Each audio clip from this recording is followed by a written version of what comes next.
ولایت امیر المؤمنین علی ابن ابی طالب کی مثال سجدہ آدم کے جیسی ہے۔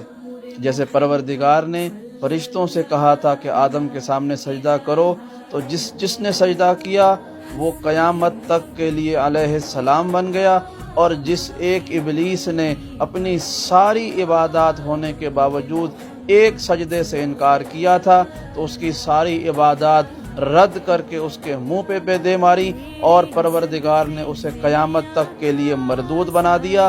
بالکل اسی طرح سے میرے مولا کی ولایت بھی ہے۔ پروردگار نے کہا تمہاری ساری عبادتیں تب قبول ہوں گی جب علی کی ولایت تمہارے عقیدے میں شامل ہوگی۔ اگر ولایت علی ہے تو سب عبادتیں فرشتوں کی طرح سے قبول ہیں، اگر ولایت علی نہیں ہے تو ابلیس کی طرح قیامت تک کے لیے لعنت اللہ ہو۔